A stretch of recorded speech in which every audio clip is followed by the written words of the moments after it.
교회 세습 이대로 좋은가? 영적 꼴뚜기 같은 세습 행위들. 안녕하십니까. CTN 미디어에서 전하는 좌서의 핵펀치. 오늘 그 두 번째 시간입니다. 오늘도 역시 제 옆에 좌서 목사님 함께 해주셨습니다. 안녕하세요, 목사님. 안녕하세요. 네. 지난달 12일에요. 한국에 있는 대표적인 대형교회 가운데 하나인 명성교회가 세습 문제로 인해서 한국교회가 한 차례 소란스러웠습니다. 명성교회 김사만 원로 목사의 아들인 김하나 목사가 명성교회 부임하면서 다시금 한국교회는 부자 세습으로 인해서 고민하고 걱정하는 성도들이 많아졌습니다. 과연 이 세습이라는 것이 좋은 것인지 나쁜 것인지, 또 나쁜 것이라면 어떤 해악이 있는 것인지 오늘 한번 좌서 목사님과 깊이 있는 대화를 나눠보도록 하겠습니다. 네, 목사님. 최근에 이 사건을 보시면서 참 가슴 아파하시는 우리 성도님들이 많은데요. 어떤가요? 세습이 과연 성경에서 말하는 좋은 세습도 있을 것 같은데요. 세습에 대해서 한번 그 정의부터 한번 좀 말씀해 주실까요? 예, 세습이 꼭 나쁘다고 얘기할 수는 없습니다. 네.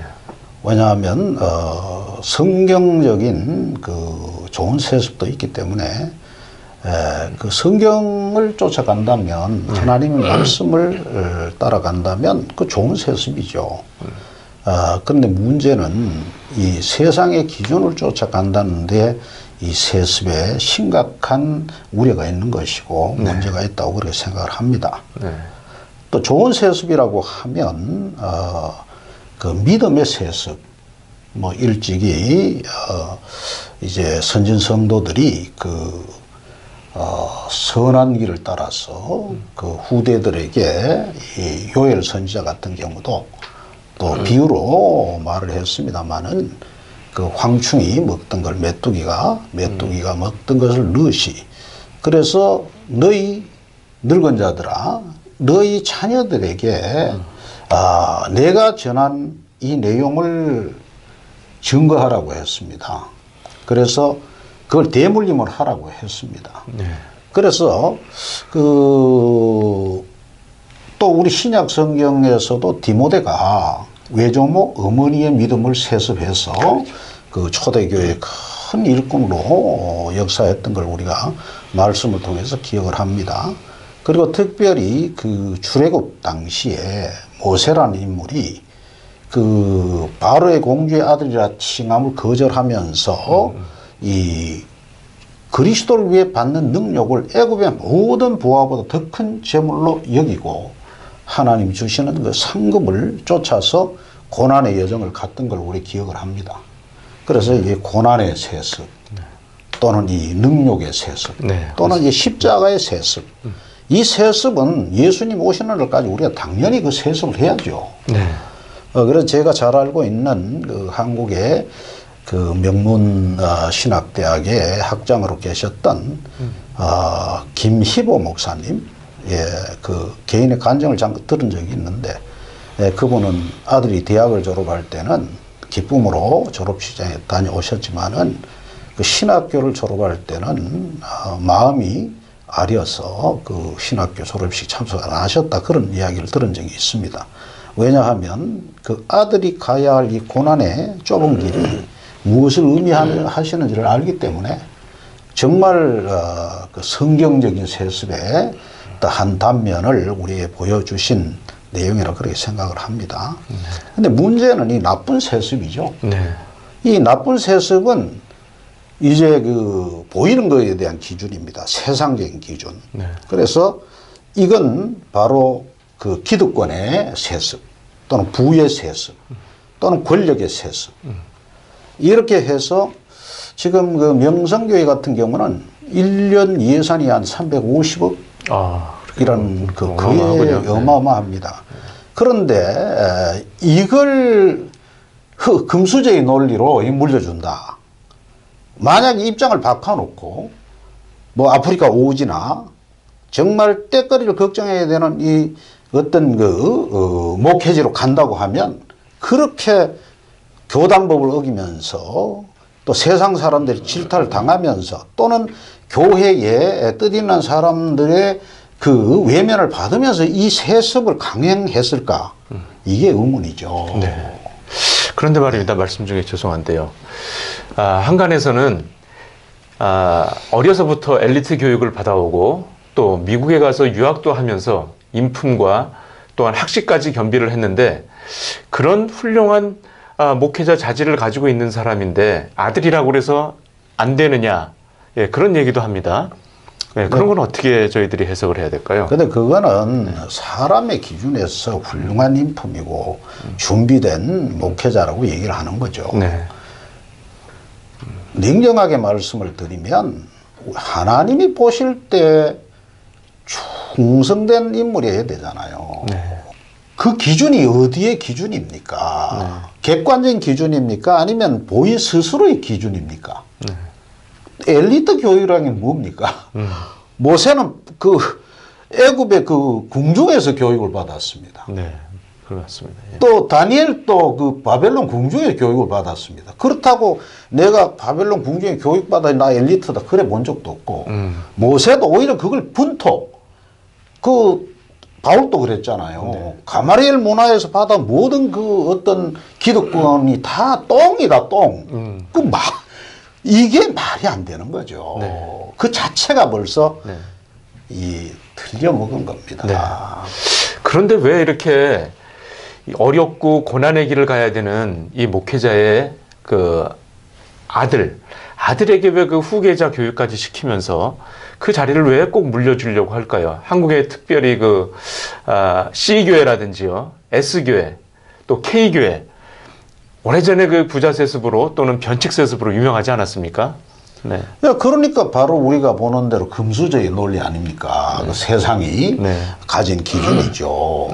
또 그다음 그 대형교회의 엄청난 또 그다음 거기에 권세가 있죠. 권력이 있죠. 네. 맨파워라는 어떤 이 파워가 있지 않습니까? 네.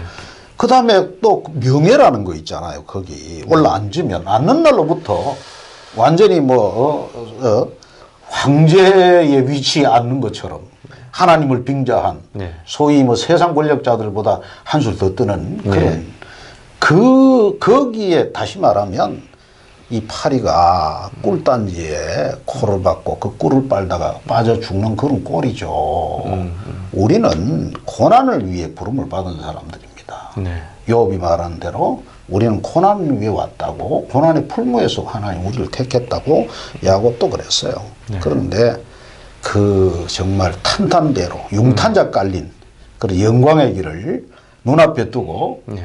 누가 가시밭길로 가려 그러겠어요. 맞습니다. 이게 병폐입니다. 이게 타락입니다. 이게.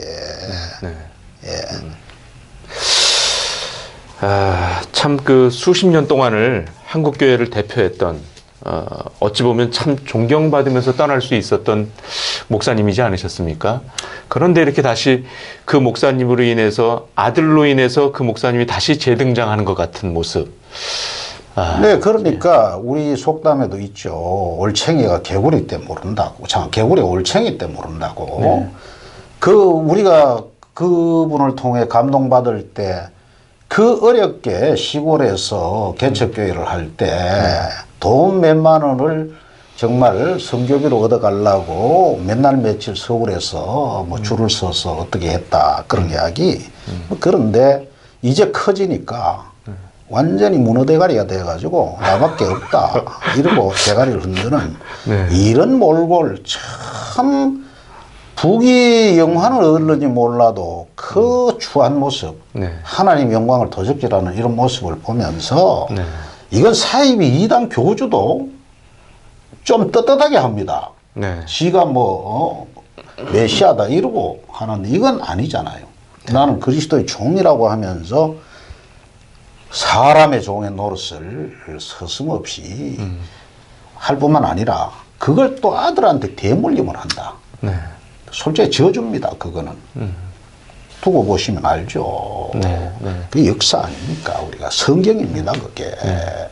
그래서 이 저주를 받은 자를 내게로 떠나가라 그렇게 말씀을 하셨습니다. 그래서 참 두렵고 떨리는 일이 아닐 수 없는데요. 이런 목사님들 중에는 북한의 김씨 일가의 3대 세습을 안 된다. 그거는 말도 안 되는 거다. 그렇게 비판을 하면서 본인들이 또 이렇게 세습을 하지 않습니까? 네, 그 말로가 참 비참해지지 않을까 참 걱정이 됩니다. 그러니까 요즘 뭐 정치권에서 자주 쓰는 말이 적폐 아닙니까? 어물전 망신은 꼴뚜기가 시킨다고 영적 꼴뚜기다. 저는 그렇게 보고 싶고요. 네. 그 다음에 적폐 대상의 선두주자들이다. 그렇게 저는 담대하게 말하고 싶습니다. 네. 그건 말이 안 되는 겁니다. 교회는 주인이 주님이시지 아무리 내가 개척한 내 교회가 아니지 않습니까? 우리는 무익한 종이고 성기라고 보냄을 받은 수종 드는 자들이지 그게 어떻게 내 겁니까? 내 거라고 하니까 아들 주는 거죠. 못 줘서 안달이죠. 그건 불법을 행하는 거 아니에요? 네, 그렇습니다. 네. 말이 안 되는 겁니다. 결론이 안 좋습니다. 네. 예. 그리고 마지막으로 제가 한마디 하고 싶은 거는 이 문제의 반쪽은 한국교회 평신도들에게 있다. 그런 말씀이에요. 네. 이 우리 교회 문제니까 간섭하지 마라. 네. 오히려 이들이 하나의 방패막이를 해가지고 이 타락한 목사가 가는 길을 더 활짝 열어주는 이런 꼴이에요. 이건 말이 안 되잖아요. 그래서 마지막으로 성경 한 구절을 제가 언급하고 싶은데 에레미야 선지자가 5장 30절 31절에서 이 땅에 기괴하고 놀라운 일이 있도다. 선지자들은 거짓을 예언하며 제사장들은 자기 권력으로 다스리며 내 백성을 그것을 좋게 여기니 그 결국에는 너희가 어떻게 되려고 하느냐 그랬는데 이 히브리 원문 성경에 보면 공포와 소름 끼치게 하는 싫은 것이 이 땅에 발생되었도다. 선지자들은 거짓을 예언했다. 제사장들은 그들의 권력으로 다스렸다. 그러나 백성들은 이 일들을 사랑했다. 네. 그러니 이 일이 어떻게 되겠느냐 주님이 이 시대의 교회를 향해서도 묻고 있는 줄로 믿습니다. 네. 오늘 좌안서의 핵펀치 두 번째 시간이었습니다. 참 교회가 반성하고 깨어서 경성해야 될 때가 아닌가를 다시금 되짚어보는 시간이었습니다. 다음번 이 시간에는 좀 더 교계의 핫한 이슈, 저희들이 반성하고 되돌아봐야 될 것은 또 무엇인가를 되짚어보는 시간을 갖도록 하겠습니다. 오늘 이 시간 함께해 주신 전수 목사님 대단히 감사합니다. 감사합니다. 감사합니다.